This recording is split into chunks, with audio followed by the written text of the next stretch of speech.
Yeah, so to your 2 points, kind of on the pre-scout piece and just like doing what you doing what your team needs to do to be successful, not really worrying about the opposition. Like it made me think of two things. First, like this past year, with our team, like we started doing that a little bit of worrying less about the pre-scout and worrying more about what we need to do. And it wasn't so much in the sense that like we weren't providing a pre-scout. I think like from a player's perspective, they want to see a pre-scout, and our players have made that clear that they do want to see it. So we provide one video and like a printout for every game. But and for myself, like definitely um like running the PK, like I like to watch the opposition power play just to know, like not so much because I think we need to change anything, but I don't want to be surprised by something in game and think back and feel like I should have prepared more. But what I think where I think we found some success this year was with not adjusting what we did midweek or not changing what our practice plan was going to be based on whatever we found out in the pre-scout. So I think there were times for sure myself in the past, whether it was here, another school or another team, where say it's Monday, you're playing Friday, and you look at what your opponent is doing. And so you think for Tuesday and Wednesday of this week's practice, like, we should focus on X. And you get away from sometimes doing that. You get away from what makes your team successful and you start just trying to counteract whatever the other team does. And I think where we got to this year, we talked about it as coaches. Like, I think then you kind of lose your own identity as a team. And it's just like, what if you asked a player on the team, what do we do well? I think they may not know when you're constantly changing, and they may feel like, well, what we do well is like dependent on who we're playing. And it shouldn't be that way. It's like it should be what we do well is X, Y, and Z, and everyone knows.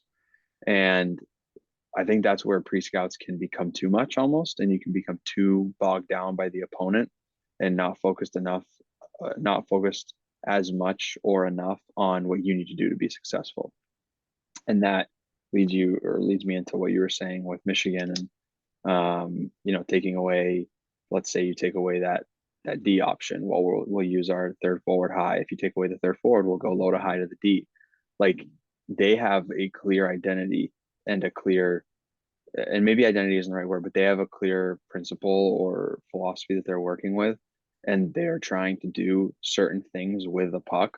Where if you do take away one option from them, they're going to find the second, they're going to find the third options that they have. And so where that goes back to pre-scouts for me is like, if you're spending so much time on making sure that the team you're playing Friday can't do X, Y, and Z, you don't know what your own X, Y, and Z's are that you do well. And could you just devote all your time towards yourself and your own team getting better so that if you do play a team where the pre-scout is, you're doing the pre-scout as a coach and you're like, I think they might be able to take away our X option. We still got Y and Z in the bag. Um, there's just not enough time and capacity, I think, for players and coaches to teach and learn all of that at once. You can't possibly, in my opinion, I don't know, maybe at the NHL level or where you have more time and it's a full-time job, but I think for a lot of levels, like there's just not enough time for the coaches to learn it and the coaches to learn it so that they can teach it to the players well enough to have all the pre-scout options nailed down and all the X, Y, and Z, I'm calling them, options or strengths of your own team locked down as well. Like something's got to give. And so for me, and for what you're saying, and I agree with it, and what we kind of learned this year, like focus on what you can do and what your team needs to do to be successful, and bank on being like the best version of yourself and winning that way. And you can always add in a wrinkle of something here or there that you want to take away from your opposition. But I think sometimes you can drive yourself as a coach crazy with the pre-scout options, and you end up losing your own identity as a team in the process. Yeah, it makes me think of two different things, and I'll go to your second point first, and then I'll loop back to the first one. But the second one is like the word that comes to mind is bandwidth. I think you're limited by not only your own bandwidth, or like time constraints, as you were saying, but also like the bandwidth of the players. And the analogy that I'll use and make it like personal to me, and we've talked about this before, but it's like if I used to read a ton of different books and I would read them one time through and I would glean almost nothing from them, no matter how much I highlighted. It was just on to the next book, whatever. And some of that sure will stay with you and you can recall it later. But I've changed my approach to how I'm reading, where I've read one author for probably the last 6 months, and I'm starting to be able to take more, remix more, make it my own, and just like be able to recall and reference back better. And I think that's analogous to what you were saying. Like if you're constantly, and you talked about like if you asked our players what our identity is, I think if you're in that constant like, well, we're going to pre-scout this opponent hard, then we're going to pre-scout this opponent hard, then we're playing a third opponent next weekend, and you're just reading that team's book one time through, you're like cramming for a test and then you just move on to the next thing.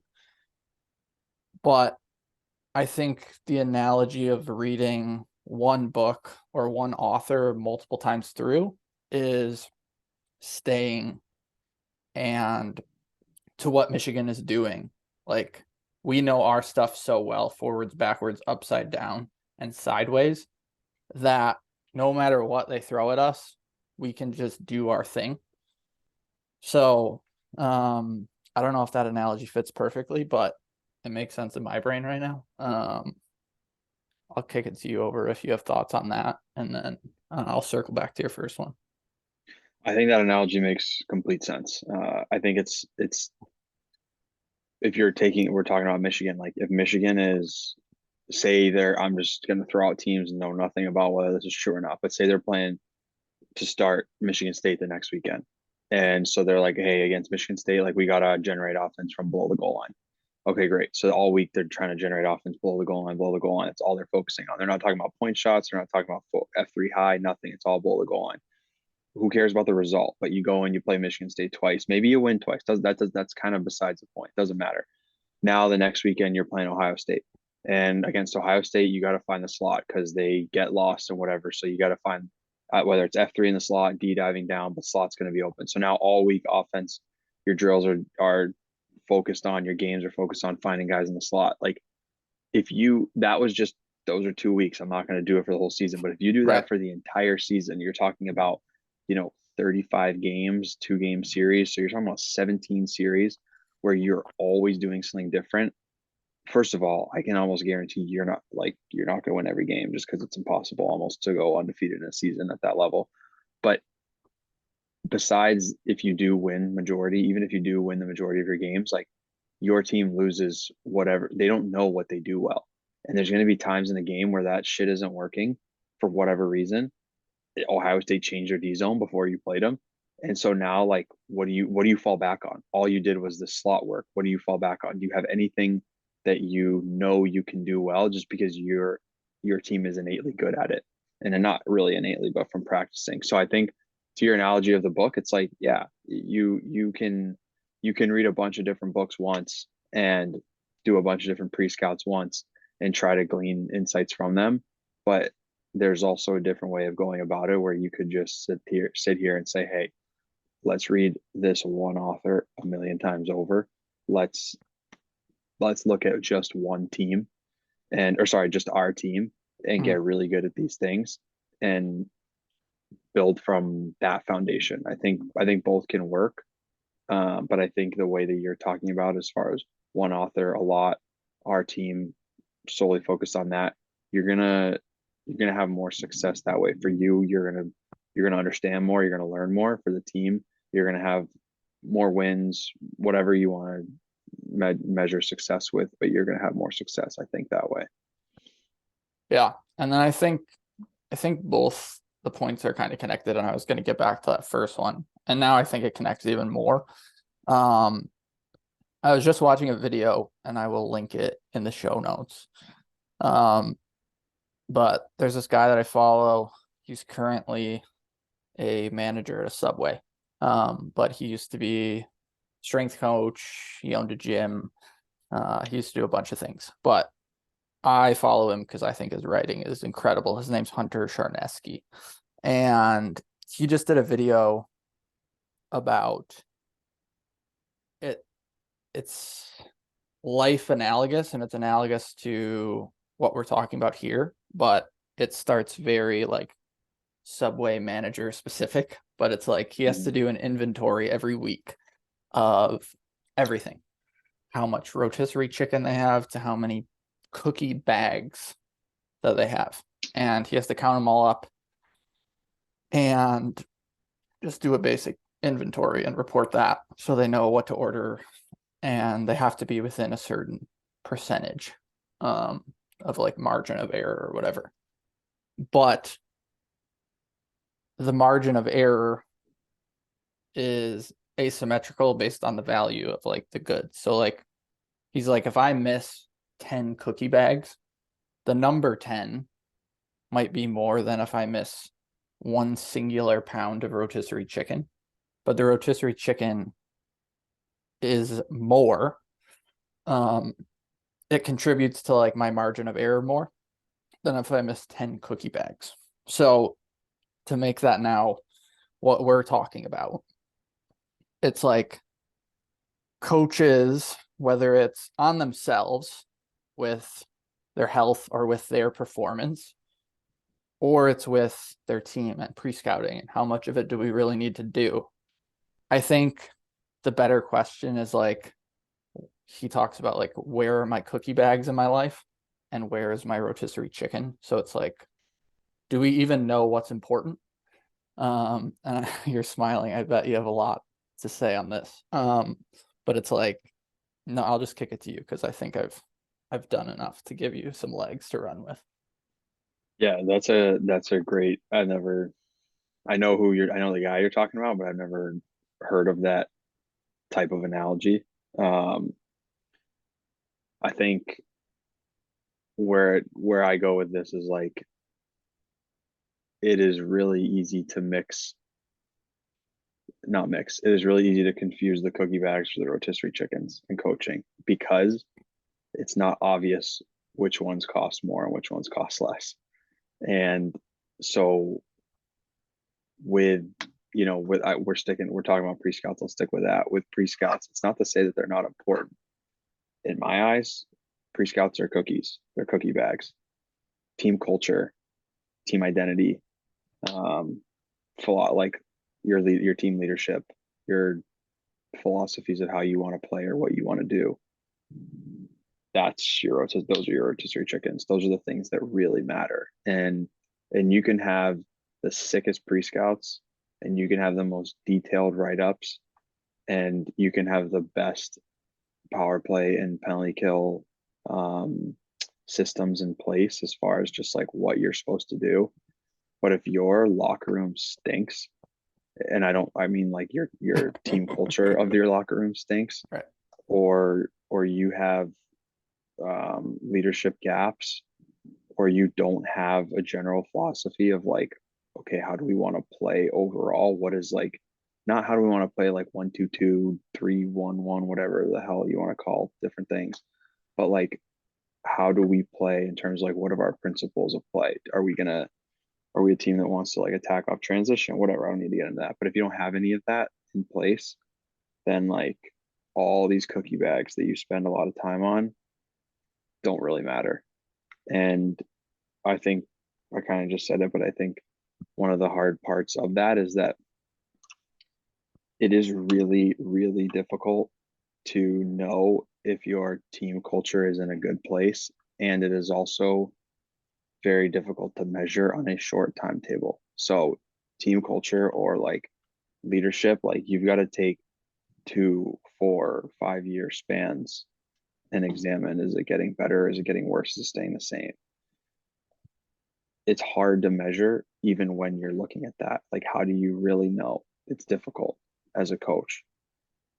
It is not difficult to know if your pre-scout is tight or to know if your the video that you're showing is good, because it's much more quantitative, I guess, is what I'm getting at. Mhm. And you can tell, like, I can look at a pre-scout and I know if I put good effort into it or I didn't. Is there valuable information in there, or is it fluff? Like, it's pretty obvious. Mhm. And it's not so obvious with this stuff, as far as team culture goes, your leadership goes. Like, I don't know, there's not a perfect way to measure it. And even if there was, you can't measure it on a game to game basis. It's got to be a 10 game basis, first semester, second semester. If you're in the NHL, 40 games, 80 games, like, you got to really give it time. And then this is a bag of can of worms we don't even need to get into, but we don't then give a lot of coaches, like at the high levels, enough time to see those things through. And now you got to give 5 years, give 6 years to a coach to let their culture and everything take hold. So I think, back to just like the basic of your rotisserie chickens versus your cookie bags, like, for coaches to be able to identify which are which, and then devote your time, like, to the chickens, is smart. Yeah. And I know you just I'm gonna I'm gonna ask you a question and it's not gonna take long. So I apologize that you just did your take and I'm gonna give you more. But I think it would be valuable. You and I have talked about this, but I think it'd be valuable for the audience. Um, we were talking about whether it's the chicken being analogous to the big rocks and the cookie bags being analogous to just like maybe you don't need to do as much of it. You talked about with like one of the big rocks that you guys really picked up and like looked at and then put in a different place was your culture this year around ownership. Do you want to kind of speak to staying with this like rotisserie chicken analogy, like your big rock that, and I think what you're getting at too is like the feedback loop with culture is longer. It's a shorter feedback loop to ask the players after a meeting or just know intuitively, like, I might have screwed that like PK pre-scout up, or like that didn't go over as well as I wanted it to. That feedback loop is a lot shorter than we read extreme ownership and we taught those principles this year. And like, I have to wait till halfway through the year or at the end of the year, or maybe even after the end of 2 years to like see how that's actually going. Let me just kick that over to you if you want to hit on that. Yeah. Yeah. So last year, um, one of our coaches meetings, we talked about reading this book, Extreme Ownership by Jocko Willink. And it's basically 12 chapters that are all about how to own everything in your world and look inward before you ever look outward. And just, he breaks it down from a military standpoint, and he gives business examples. Um, and it essentially, reading it forces you as a reader to think about how you could obviously exercise this in your life better. And we felt like for our team, there were multiple times, throughout the previous years, like, just not this year, but the one before we started reading this book, where just like there were opportunities maybe to recognize, like, whether it's a captain or a freshman, or it doesn't matter, anyone in between, like, there were opportunities to exercise a little bit more ownership over, like, your own role in blank event, good or bad. And we weren't always just like emotionally mature enough, and didn't have maybe the capability to look inward first. And so there's like some challenges at our school, just as far as like our the simple thing is, like, we don't have a rink on campus, so everyone that we play in our conference has a rink on campus. So it was really easy when things aren't going well to just be like, well, we don't have a rink on campus, so, like, yeah, it's hard to win. And it's just like so easy to just look outward and just be like, that's the problem. And it's like, in reality, like, that's not true. Like, you can win. There are a million teams in college hockey that do have success without the perfect facilities. And of course, some of the best do have the best, but that's not in and of itself a reason that teams win or lose. And so we wanted to get to a point where, like, we could stop looking at those outer things, those things outside of our control, and blaming them and start just like taking ownership ourselves. Like, what can we do to impact this today and make it better for ourselves? And so you put it perfectly. Like the problem, the not the problem, the challenge with reading the book is that you read the book in June, July, and August, and then you didn't play a game until October. Sorry, November, and then your season ends in March. Like the feedback loop is long as shit. Like you don't know if it's working because when we said this so much as coaches, like, hey, it seems like because we read the book as a team over the summer, and then we met with just our leadership group, not the whole team, but as coaches, we met with the leaders and we talked about the book. And they had met with they had broken the team up into little groups, so they met with individual groups, captains, and then they kind of brought the feedback to us. And it seemed like all pretty good during the year. Like it seemed like, all right, this stuff makes sense. And like, it sounds like, the players, sorry, not during the year, during the summer, it sounds like the players are picking up good pieces from this and the captains are bringing it to our attention. And now us as coaches are having a good conversation. But, what about in game 3 when blank happens? How are we going to react? Yeah. And I'll give our team a ton of credit that and our leaders that they were much better than it had been. And it was probably a big reason why we just were able to win more hockey games because we were cognizant of how each and every guy in and of ourselves can impact this if we are willing to take ownership first before blaming blank person, situation, event, whatever it might be. But to your point, like the hardest part of that and the reason why I think maybe it's not always easy to do, is that the feedback loop is so long. Like, and even here, we're a year removed from that now, and we look at it and like we still have room to grow. We still have to continue to get better at some of those areas of leadership, ownership, stuff like that, and we got to double down and do it again, and believe, not hope, but believe that next year it'll continue to improve. That takes like commitment though, and not just like I'm not talking about coaches. It takes commitment from the players to believe that we can do this year 1, year 2, year 3. And you got to remember, some of the guys that read that book last year, they're not on the team anymore. They graduated, and we're going to read the book again this summer. But next summer, there's going to be another group of like 8 guys that graduate. So some of the commitment that the players have to show to the program and to this like belief, they're never going to see the light of day of all of it because they're going to leave. And so you have to have like a very, Simon Sinek type long-term approach. And you can't be focused on like the short term, are we going to win this year? Like the reality is that like nobody on the team may see the end result in the most glorious way that it could come to fruition because it might take 7 years and that there's no college hockey player that gets a 7-year contract.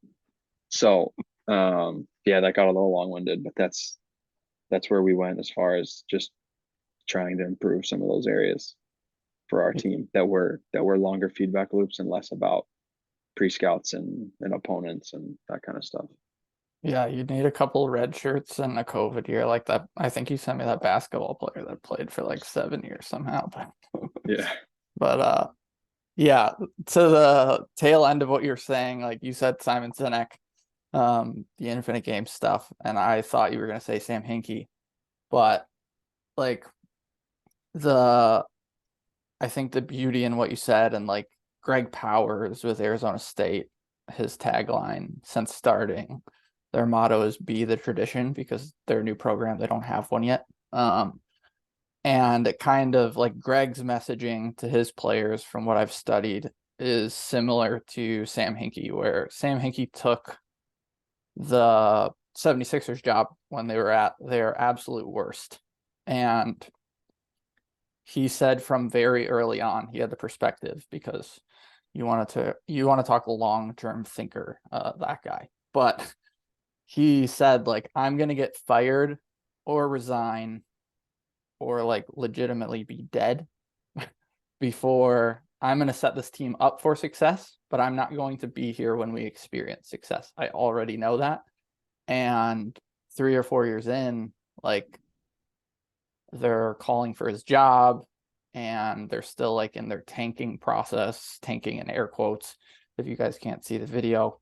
And they're calling for his head, but all of a sudden you fast forward 4 years from when he resigns, and I don't think the 76ers have missed the playoffs in like 3 years, and they're consistently right there. And it was all the work of a guy like Sam Hinkie and like the slow, incremental, big rocks that have those longer feedback loops is the same thing that ASU's building. It's the same thing that when you look at the Detroit Lions and the Detroit Red Wings right now, when I'm a Michigan kid, if you guys don't know that. So clued into those two builds, but like they're calling for Yzerman and Lalonde's job right now, and they've incrementally inched their way forward in terms of percentage of games won in the 5 years that Yzerman's been there and the 2 years that Lalonde's been the coach. And it's the same thing that Hinkie was getting. It was, you should be fired. It's not working fast enough. But everything in life, except in our illusory 2024 world where things happen virally, the real stuff builds with like inch by inch painful incremental gains until it takes that like non-linear spike out of nowhere. But it's because they've just been inching their way forward slowly and painfully. So that's where my brain goes, if you have thoughts on that. One of the best things I read on that, and I actually think it was in The Infinite Game by Cynic, and I believe it was the Beatles, but it might be a different band. But they were, again, air quotes, overnight success. Mm-hmm. And the reality was that they were playing in random bars in Germany that no one came to watch them or listen to them in for like 5 years, 10 years before they finally, quote, broke through. And I think that's the truth. It's the biggest fallacy about successful organizations, people, whatever it might be. But like success is not, you don't just like get successful overnight. Actually, I was thinking about this the other day when we were talking and it didn't come up, but like the blog that I do with another friend of mine, his name's Alec Robertson. Like I don't know exactly. I think we have like something like 200 something followers on Twitter, and we'll get like, maybe a couple hundred page views when we put out an article. But like we've been doing this since like 2020, right around when COVID hit. He was doing it a little bit before that. So a good 4 years, maybe a little over 4 years, it's gone relatively nowhere as far as like it's not getting more traction. People are looking at it all the time, but that's not the TikTok world and like the viral video. Like, yes, could you strike gold and all of a sudden like you're famous off of that, or you're well known off of this like video you made of your workout routine? Like for sure you could. The most enduring successful people, and like you brought up Sam Hinkie, like that takes time and commitment and effort that most people just aren't willing to do. As soon as you get like, for Sam Hinkie, as soon as you get to like year 3, 4, 5, people are like, well, we haven't won yet. He's not good. We're not winning. We're not winning championships. Like, why are we keeping him around? Someone else can do it. And then you always talk about this, like you interrupt the compounding, you interrupt those like benefits of having someone consistently year over year preach the same messages and have the same principles in place. And it's such a problem when you really like step back and think about it, in my opinion, because you look at the highest levels, and you just brought up the Red Wings. Like there's no denying that what Lalonde, Yzerman have done in the last, I don't know how many years they've been there, but 2 or 3, like it's been pretty good. I mean, the Red Wings were an absolute dynasty that fell off a huge cliff and couldn't get out of the basement for a good 5+ years. So for them to 10. be, oh yeah, I mean, I don't, 10, No, okay, so even worse. I'm just fucking with you. Yeah. So now, like, now you have a coach and a GM who's come in and like, you missed the playoffs by a point. Like, I want you to run that back next year and the next year and talk to me I'm we joke about this a lot on our staff. Like, I'm gonna close my eyes and talk to me in 2 years and let me know how it went with the Red Wings. With our team, it's like we might want to do something. It's like I'm gonna close my eyes and wake me up in March and let me know how it went. And it's like, because I don't want to change it. I don't want to sit here and interrupt the benefits that we might be getting, because we think something different could work better, or because drop NHL name who's going to get fired in the next month, and the Red Wings could bring him in, and he's had success at X NHL team. Like, so yeah, I'm rambling now at this point, but just I think the idea that these things happen overnight, these successful organizations just come about overnight, and people just end up in the NHL overnight, or they end up in the NFL overnight. Like, it's not real. It's not how it works. It takes years and years of sticking to the same process and being committed to that as a team, as an individual, as an organization, whatever it may be. And I think those people that realize that, and whether it's a player, coach, organization that realizes that, they're going to have a lot of success, i.e., Tampa Bay Lightning. But if you don't view things that way, like, I think you run this like pointless race that you may as well just remove yourself from, because you're never going to have the success that you think you should. Yeah. I guess the one I have another uh, I feel like I'm turning into the host and you're turning into the guest for this one, but it is what it is. I think there's value because you're coaching right now, and um you're in one of those like positions kind of like comparable to the Red Wings, where you're starting to compound and build and change a culture. So I guess my question, going back to a couple points ago, would be, and to kind of piggyback off what you were just saying, like, is there something that you guys looked at this year where last year you might have changed it, and this year you were like, let's let it ride and see what happens? And if you don't have a specific example, I'm kind of putting you on the spot, but if there is one, feel free. Uh, yeah, I mean, one, it was for sure the easiest one to. So my first year, and I can only speak to like the 2 years I've been here. Right. But my first year, we I helped run the power play, and I think we ended up changing the power play probably upwards of 3 times.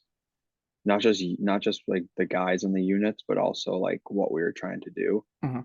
And I can think of at least 3 different units that we had.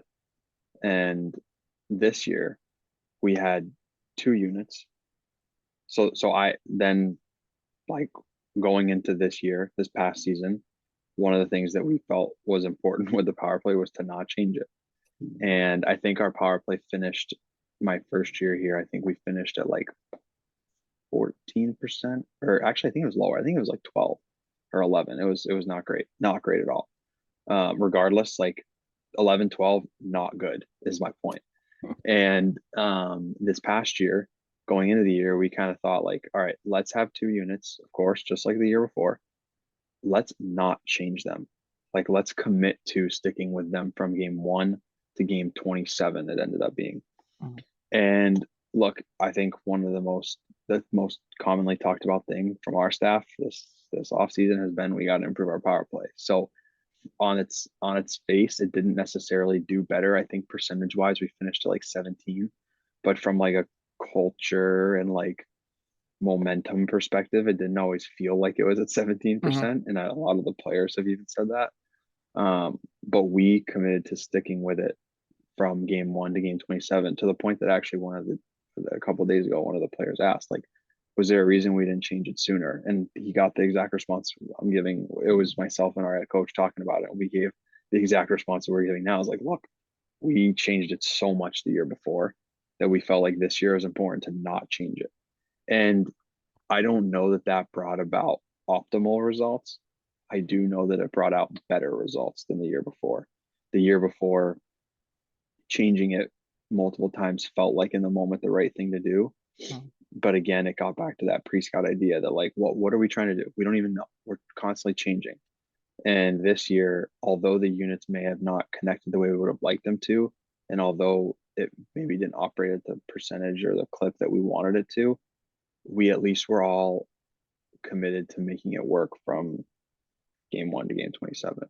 And now next year, like you've kind of gone to both extremes. You've tried the year 1, you tried doing a bunch of different things. Year 2, you tried doing one thing, and now year 3, like, all right, maybe we don't need to be so strict on never changing, but we can definitely take a little bit from that year 1 lesson of like, let's not change this thing all the time. So there's other examples too of things that maybe we decided not to change going into year 2, or that we're not going to change. Like for me, going into year 3 next year, but that's the biggest one, I think, that speaks to the example you're talking about. Yeah, no, that's good. I think we've come full circle on this part of the conversation, part 2. If you guys haven't listened to part 1 and you're just kind of hopping in for the first time, or someone shared the show with you, we have a part 1 of this conversation. We're on Spotify, we're on Apple. Check us out if this is the first time and you're just getting a link from someone else. Go back to the very first episode too, and let us know what you think. Reach out to us. We'll drop our Twitter links below. We'd love to hear some feedback, and we will see you on the next one.